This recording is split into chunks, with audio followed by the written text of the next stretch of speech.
నమస్తే, welcome to BCN news. నేను విజయలక్ష్మి. ముందుగా ముఖ్యాంశాలు. కాపు సామాజిక వర్గానికి అండగా నిలుస్తా. భీమవరంలో మనవారి కోసం మనం పేరుతో కాపు సామాజిక వర్గ ప్రముఖులు నిర్వహించిన సమావేశంలో కేంద్ర మంత్రి శ్రీనివాస్ వర్మ. రాజ్యసభ సభ్యులు బీద మస్తాన్రావు సహకారంతో 80 లక్షలతో ఉండి నియోజకవర్గంలో ఆక్వా ల్యాబ్ ఏర్పాటు చేస్తాం. శాసనసభ డిప్యూటీ స్పీకర్ రఘురామ కృష్ణంరాజు. ధ్యానం భారతదేశ సంస్కృతి సంప్రదాయాల్లో ఒక భాగం. కేంద్ర ఉక్కు భారీ పరిశ్రమల శాఖల సహాయ మంత్రి శ్రీనివాస్ వర్మ.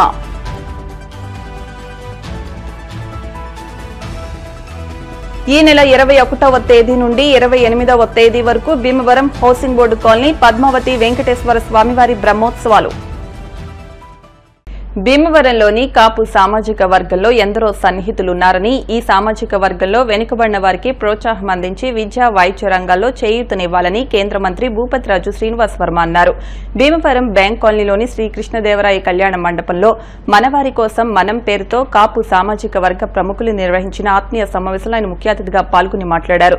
తాను కేసీఆర్ఎల్ కళాశాలలో ఇంటర్మీడియట్ చదువుతున్న సమయంలో స్టూడెంట్ యూనియన్ ఎలక్షన్లో జాయింట్ సెక్రటరీగా పోటీ చేశానని, క్షత్రియ సామాజిక వర్గం నుండి తాను ఒక్కడే విద్యార్థిని అయినప్పటికీ కాపు సామాజిక వర్గం విద్యార్థుల సహకారంతో విజయం సాధించాలని గుర్తు చేసుకున్నారు. తన తండ్రి పేరిట ఏర్పాటు చేస్తే ట్రస్ట్ ద్వారా కాపు సామాజిక వర్గం వారికి కూడా సేవలు అందిస్తానని పేర్కొన్నారు. PSC chairman Bhimavaram MLA Pulaparthi Ramanjaneyulu మాట్లాడుతూ విద్య ద్వారానే అభివృద్ధి సాధ్యమని, ఆర్థికంగా వెనుకబడిన విద్యార్థులకు ప్రతి ఒక్కరూ ప్రోత్సాహం అందించాలని ఆకాంక్షించారు. ఉమ్మడి పశ్చిమ గోదావరి జిల్లా జనసేన పార్టీ అధ్యక్షులు కొటికలపూడి గోవిందరావు మాట్లాడారు.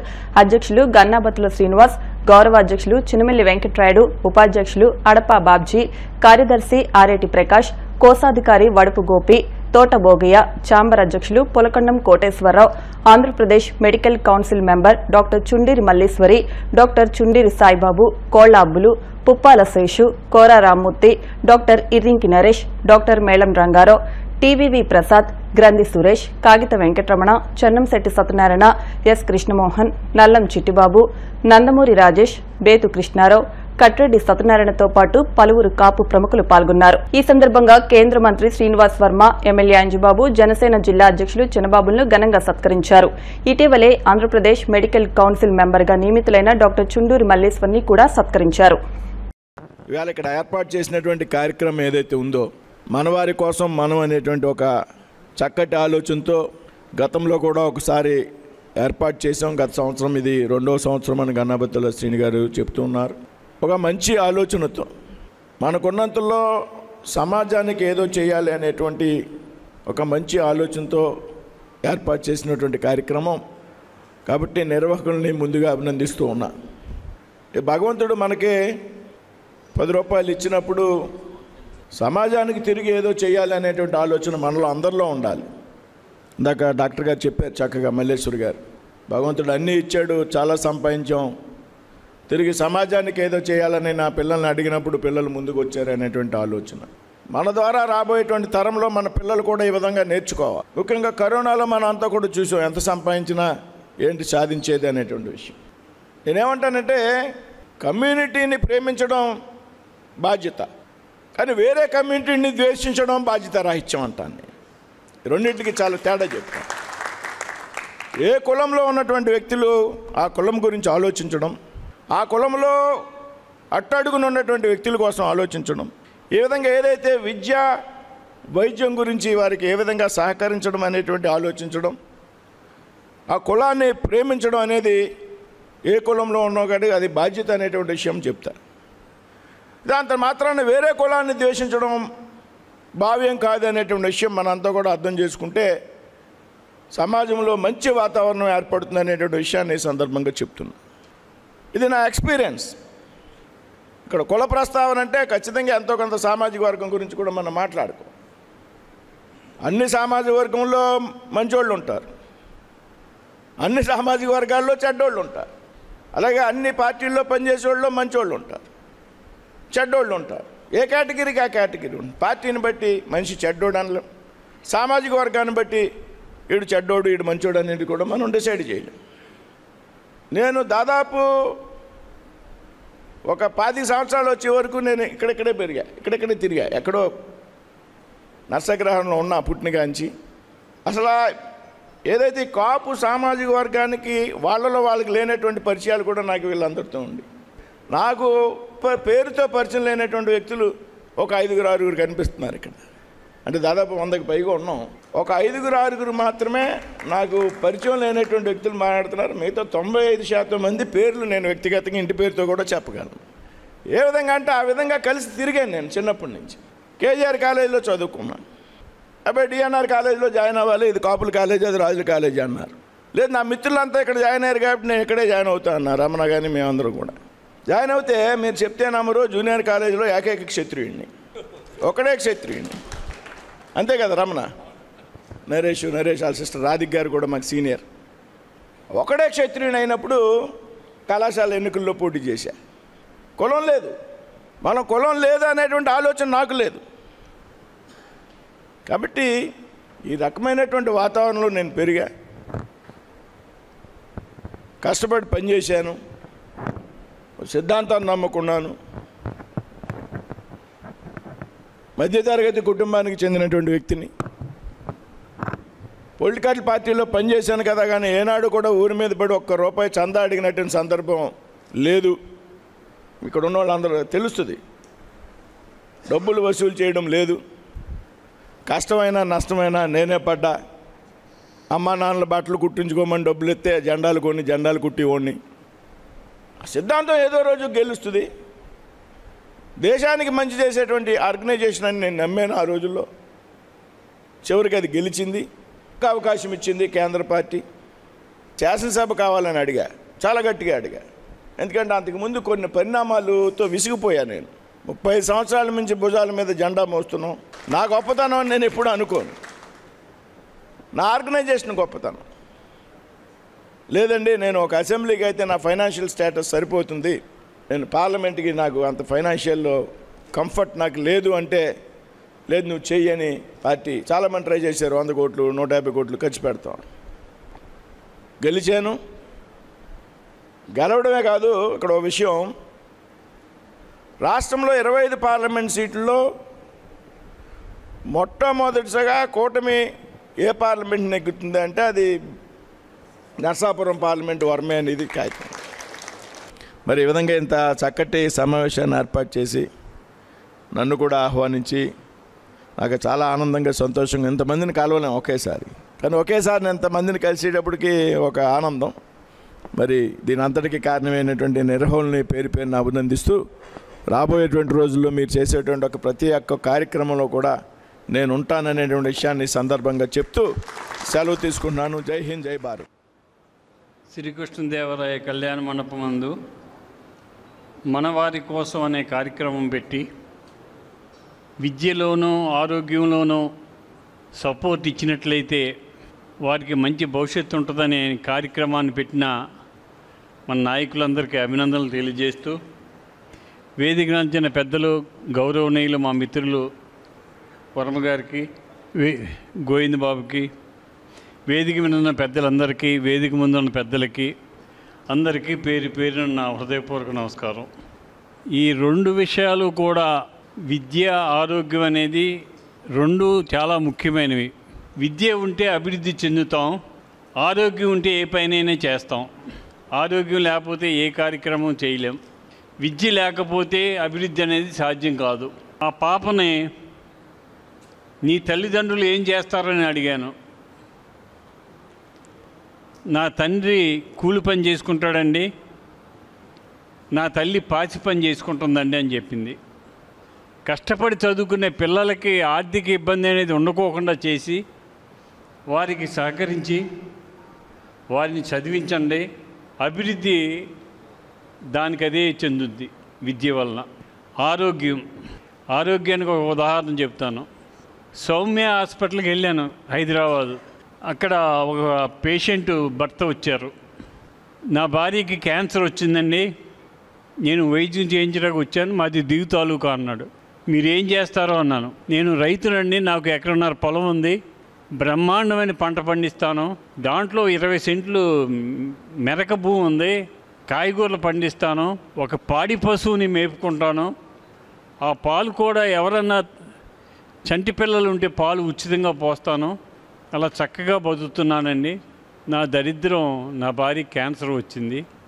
ఈ వైద్యానికి అయిన ఖర్చుకి నాకున్న ఎకరం పొలం కూడా అమ్మేశాను. ఇప్పుడు ఏమిటి నా పరిస్థితి, నా బతుకు అంటే నా భార్య మరణించింది, నేను బస్ స్టాండ్లో అడుక్కుంటున్నాను అన్నాడు. అంటే అనారోగ్యం వల్ల కుటుంబం ఏమైపోద్ది అనే దానికి ఇది ఉదాహరణ. దానికే సపోర్ట్ ఉంటే 10 మందికి ఉపయోగపడే రైతు, అతనికి ఆ రోజున ఎవరైనా సపోర్ట్ చేసి ఉంటే అతను బస్ స్టాండ్లో అడుక్కోవాల్సిన పరిస్థితి ఉండదు. ఆరోగ్యానికి మనం ఎంత సేవ చేసినా తక్కువే. అనారోగ్యంగా ఉన్నవారికి దయచేసి డాక్టర్స్ అంతా ఇక్కడే ఉన్నారు, మీకు చెప్తున్నాను, పేదవాడు నేను పేమెంట్ ఇవ్వలేనంటే వాడికి ఛార్జీలకి ఇచ్చి పంపించండి. అంతకన్నా పుణ్యం ఇంకోటి లేదు. ఇంత మంచి కార్యక్రమం పెట్టి విద్యకి ఆరోగ్యానికి మేము శ్రద్ధ వహిస్తామని చెప్పినందుకు మన నాయకులందరికీ కూడా అభినందనలు తెలియజేస్తూ చాలు. పరిస్థితులు చక్కదిద్దగలుగుతారు.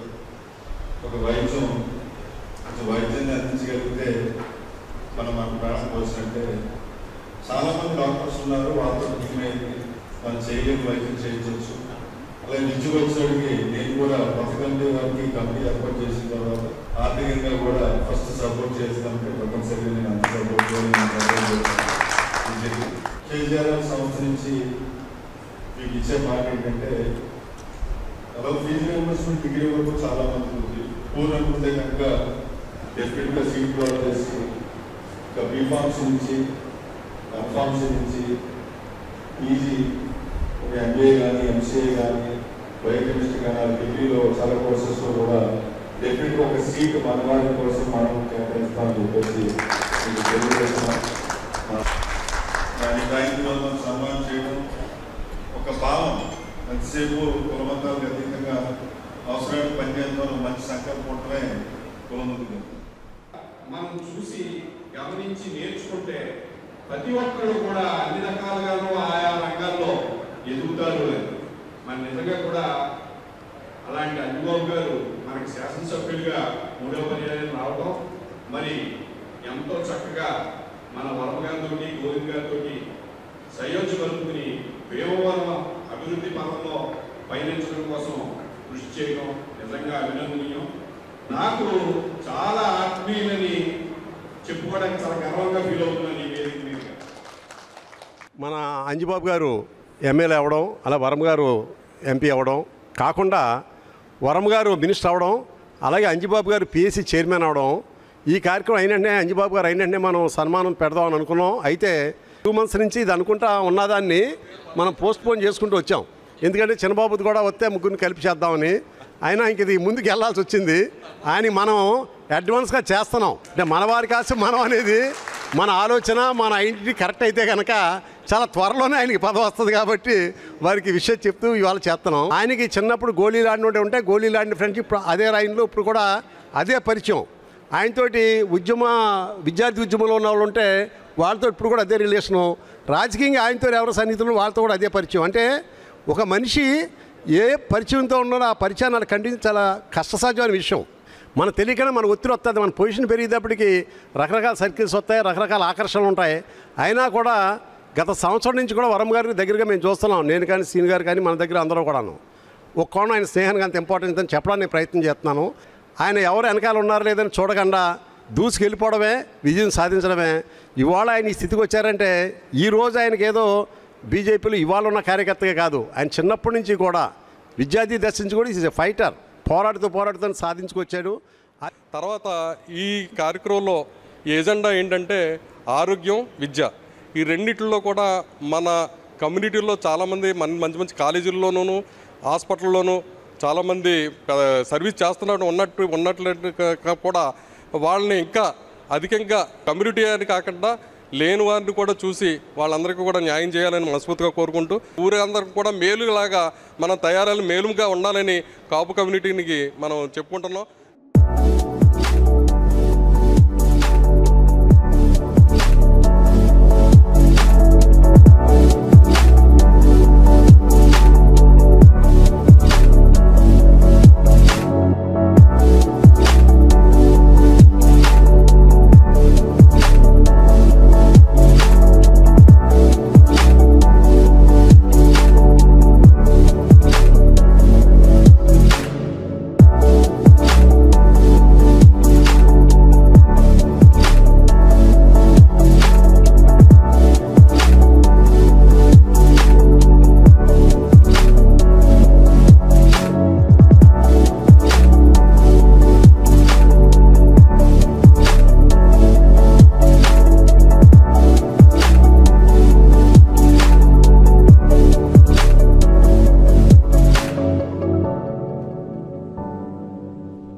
రాజ్యసభ సభ్యులు బీద మస్తాన్రావు సహకారంతో 80 లక్షలతో ఉండి నియోజకవర్గంలో అధునాతనమైన ఆక్వా ల్యాబ్ ఏర్పాటుకు చర్యలు చేపట్టడం అభినందనీయమని డిప్యూటీ స్పీకర్ కనుమూరి రఘురామ కృష్ణంరాజు అన్నారు.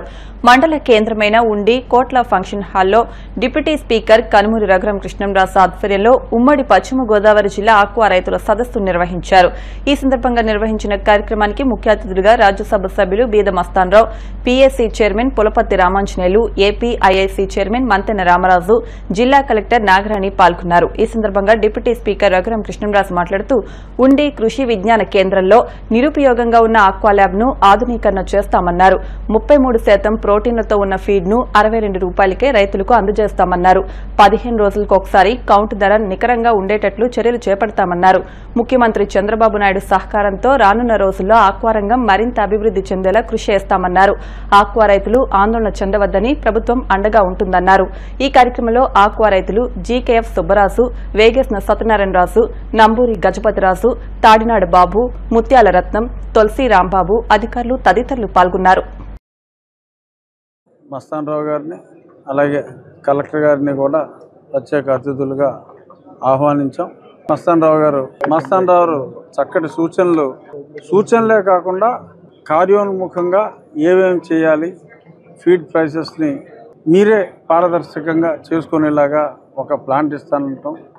అలాగే సీడ్ క్వాలిటీ విషయంలో మరొక ల్యాబొరేటరీ కూడా సహకరిస్తానని చెప్పడం, మంచి అత్యాధునిక ల్యాబొరేటరీ. అలాగే కలెక్టర్ గారితో ఏదైతే కృషి విజ్ఞాన కేంద్రంలో గతంలో ఒక 4 కోట్లు ఖర్చు పెట్టి నిరుపయోగంగా ఉందో దాన్ని కూడా మళ్ళీ తిరిగి వీలైనంత తొందరగా వాడకంలోకి తీసుకురావటం, అక్కడ హ్యాచరీలో టెస్ట్ చేసి తెచ్చినప్పటికీ కూడా కంపల్సరీగా సీడ్ స్టాక్ చేసి ముందు తిరిగి పరీక్ష చేయటం, ఖచ్చితంగా ఇది అమలు అయ్యేలాగా చూసుకుంటే మనకి ప్రొడక్టివిటీ పెరుగుతుంది. డిసీజ్ ఏదైనా ఉంటే ఆ స్టేజ్లోనే కంట్రోల్ అవుతుంది. హ్యాచరీ వాళ్ళని కూడా మళ్ళీ తిరిగి ఆ సీడ్ పాడైతే మరి వాళ్ళే కాంపన్సేట్ చేసే విధంగా తిరిగి వాళ్ళు సీడ్ ఇచ్చేలాగా, అంటే సీడ్లో కూడా నష్టపోకుండా ఫీడ్లో కూడా ఎటువంటి నష్టం రాకుండా 33% ప్రోటీన్తో 62 రూపాయలకే, ఇప్పుడు 82 రూపాయలకి డీలర్ ప్రైస్ 36% ప్రోటీన్ తోటి ఉన్నది ఉంది. మనం వేసే డెన్సిటీకి 33% ప్రోటీను సరిపోతుంది. కానీ దానివల్ల 20 రూపాయలు అంటే ఓవరాల్గా ప్రొడక్షన్ కాస్ట్లో మనకి ఆల్మోస్ట్ 30-35 రూపాయలు కిలోకి కలిసి వస్తుంది. సో కాబట్టి ఆయన కూడా ముందుకొచ్చి ఆ ఫీడ్ని కూడా ఆఫర్ చేయడం జరిగింది. ఇంకా ఎవరన్నా 36 కూడా చేసుకోవాలి అనుకుంటే ఆ ప్లాంట్లో మ్యానుఫ్యాక్చరింగ్ కూడా చేసుకునే విధంగా ఒక లైన్ కూడా ఇస్తా అన్నారు. కాబట్టి ఈ చర్యల వలన డెఫినెట్గా ఫీడ్ ప్రైసెస్ కూడా రైతులకి అందుబాటులోకి ఖచ్చితంగా వస్తుంది. ఏమీ భయపడక్కర్లేదు. చంద్రబాబు నాయుడు గారు చెప్పినట్టు ఈ క్రైసిస్ని ఆపర్చునిటీగా సంఘటితంగా మనం మలుచుకుందాం అనేది చెప్పడం కోసం ఇది ముఖ్యోద్దేశం. అనుకున్న దాని మీద మస్తాన్రావు గారి సహకారం వలన మరింత మంచి, అంటే ఒక అంచనా ఉంటుంది కదా మనం సమావేశం అయినప్పుడు, అంచనాలకు మించే ఈరోజు ఈ సమావేశం ద్వారా మంచి జరిగిందని అనుకుంటున్నాం. ఎల్లుండి విజయవాడలో కొంతమంది స్టేక్ హోల్డర్స్తో ఎల్లుండి సాయంత్రం 4:30 గంటలకి పెనంలూరు ఆక్వాకల్చర్ ఆఫీస్లో ఒక మీటింగ్ ఉంది. ఆ తర్వాత మళ్ళీ మీకు క్లారిటీ ఇస్తాం. సింగిల్ క్యాప్షన్ చెప్పాలంటే ఆక్వాకి రానున్న మంచి రోజులు అని రేపు పొద్దున్న పేపర్లో వేసుకుంటాం. కూడా మన దేశానికి విజిట్ చేసేది అతి తొందరలోనే ఉంది. ఆ సందర్భంలో కూడా మన గౌరవ ప్రధాని గారు ఈ విషయాల మీద చర్చించే అవకాశం ఉంది. అంతేకాకుండా మన గౌరవ చీఫ్ మినిస్టర్ గారు ఆక్వాకల్చర్, ఆక్వా రంగం మీద చాలా శ్రద్ధ పెడతారు. వారికి ఈ రంగం అంటే అమితమైన ప్రేమ అనేది నేను ఖచ్చితంగా చెప్పగలను. ఎందుకంటే గ్రోత్ రేట్ అనేది పెర్ క్యాపిటల్ ఇన్కమ్, మన స్టేట్ గ్రాస్ డొమెస్టిక్ ప్రొడక్షన్, ఇవన్నీ కూడా సార్ మాట్లాడే అంశాల్లో అత్యధిక గ్రోత్ రేట్ సాధించడానికి అవకాశం ఉన్న రంగం ఆక్వాకల్చర్. మొన్న కలెక్టర్స్ కాన్ఫరెన్స్ లో కూడా సీఎం గారు చెప్పడం జరిగింది. ఏరియా ఎక్స్పాన్షన్, ప్రొడక్టివిటీ పెంచడం ద్వారా రైతులకు నష్టాలు తగ్గిస్తూ ఈ రంగాన్ని అభివృద్ధి చేయడానికి అనేక సూచనలు చేయడం జరిగింది. అయితే దానికి అనుబంధంగా దానికి కొనసాగింపుగా మేము ఇక్కడ ఉండే ఆల్ స్టేక్ హోల్డర్స్ తోటి మీటింగ్ పెట్టాల్సి ఉంది. ఈ లోపల సుంకాలు పెంచడం, దాని మీద స్టేట్ లెవెల్లో డిస్కషన్స్ జరుగుతూ ఉండడంలో మా యొక్క మీటింగ్, జిల్లా స్థాయి మీటింగ్ని కొంచెం వాయిదా వేయడం జరిగింది. వచ్చే వారంలో అందరినీ పిలిచి different stake holders, farmers, processors అందరినీ కూడా పిలిచి ఈ అంశాలన్నీ కూడా మాట్లాడడం జరుగుతుంది. ఎప్పుడు చేయాలి, ఎలా చేయాలనేది ఆలోచన చేయాలి. ముందు తణుకులో ఆక్వాకల్చర్ చేయకూడదు, తణుకులో చెరుకు పండించాలి. అక్కడ ఆక్వాకల్చర్ ఏంటి, ఉప్పు కైల్లో ఆక్వాకల్చర్ చేయాలి. అక్కడ మానేసి 3 పంటలు పండే చోట వెళ్ళి మీరు ఆక్వాకల్చర్ చేయటం ఏంటి? అక్కడి నుంచి వైరస్లు వచ్చినాయని, ఇబ్బందులు వచ్చినాయని. మనం తీసుకున్న నిర్ణయాన్ని బట్టి ఏదైనా ఉంటుంది.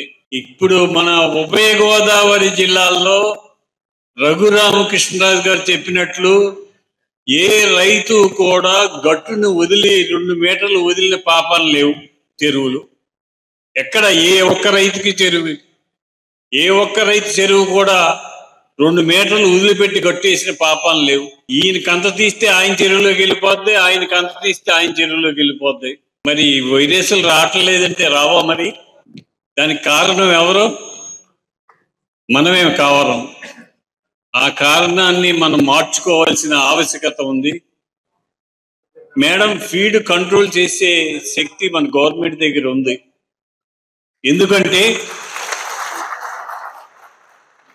ఆ ఫీడ్లో కలిపే ఐటమ్స్ ఎంత ఖర్చు అవుతుంది, ఒక బస్తా ఫీడ్ తయారు చేయడానికి ఎంత ఖర్చు అవుతుంది, వారు అమ్మే రేట్ ఎంత, మనం కొనే రేట్ ఎంత, తేడా చూసుకుంటే మనకే అర్థం అవుతుంది. 70 నుంచి 80 రూపాయలు ఖర్చు అయ్యే ఫీడ్ బస్తాని 2500 రూపాయలు అమ్ముతున్నారు.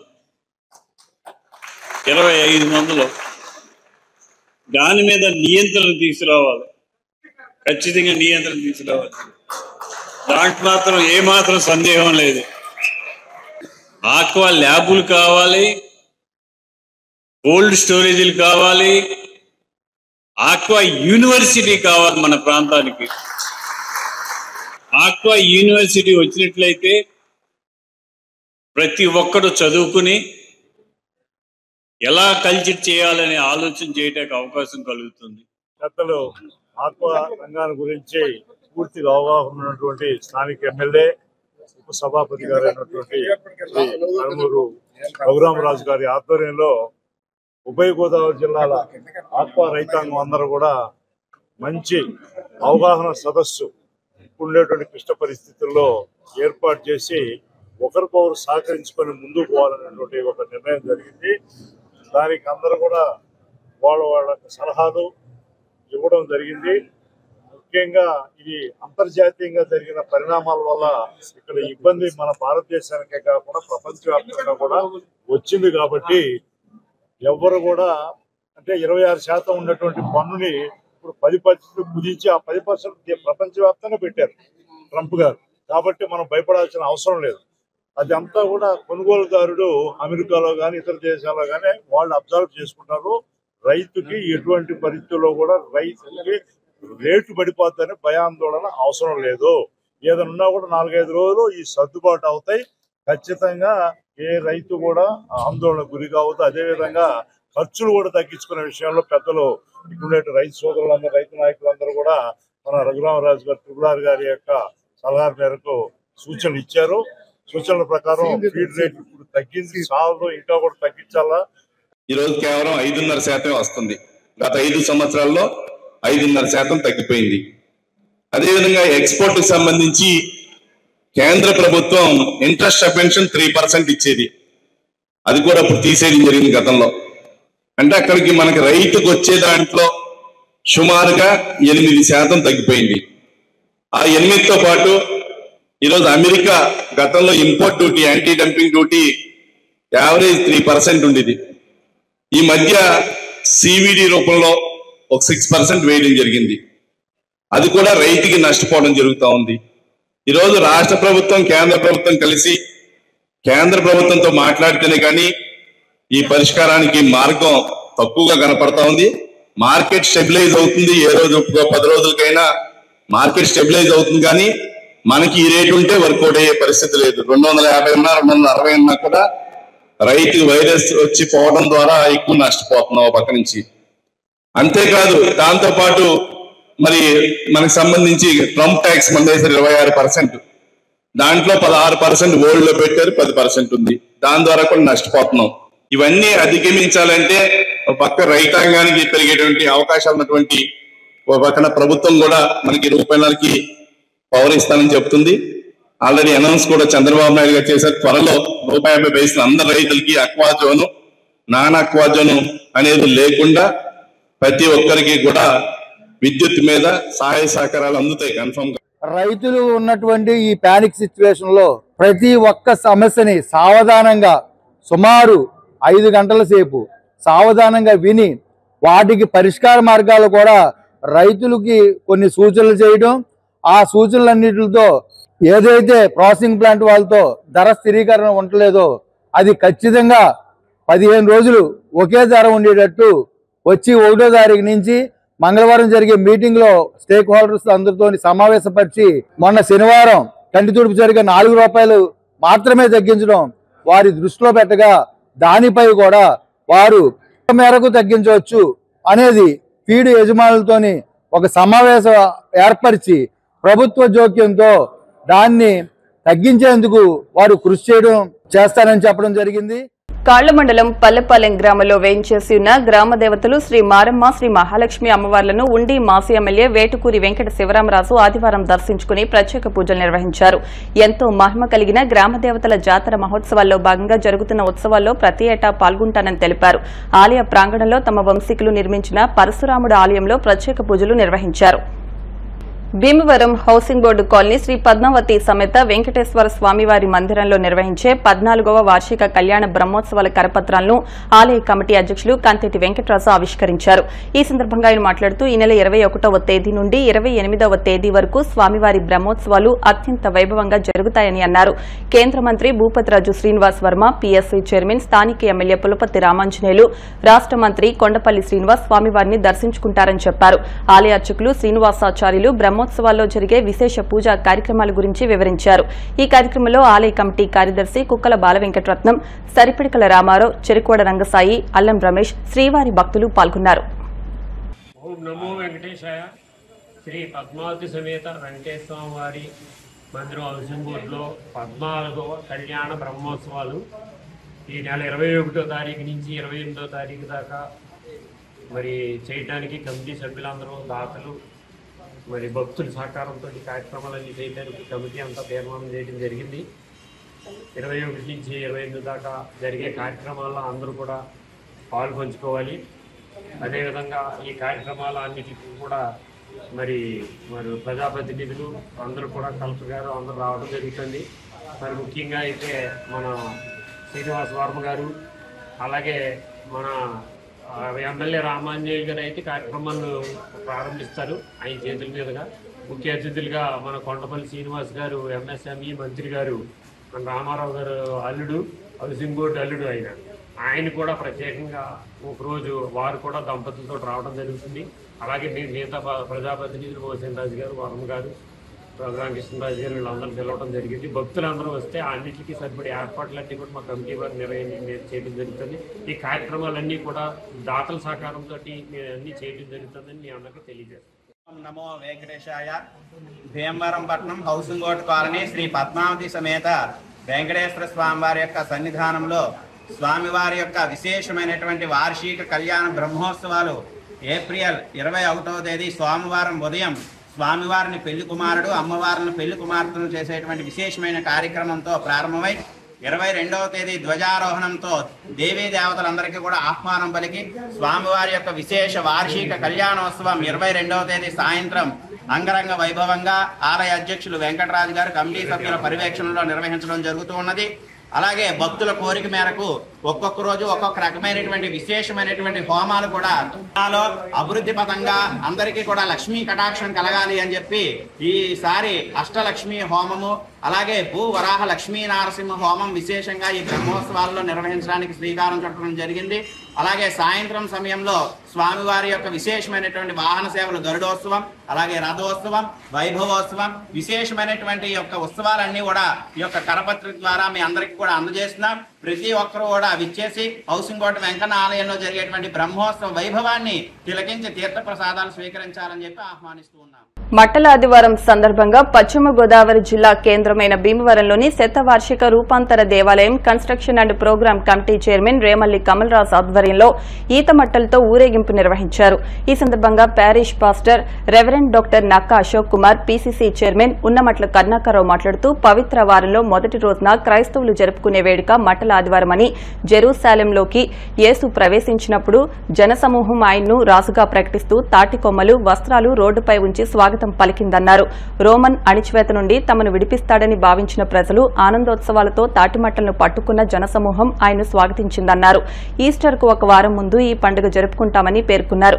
అనంతరం పూలతో అలంకరించిన ఈతమట్టలతో ఊరేగింపు నిర్వహించారు.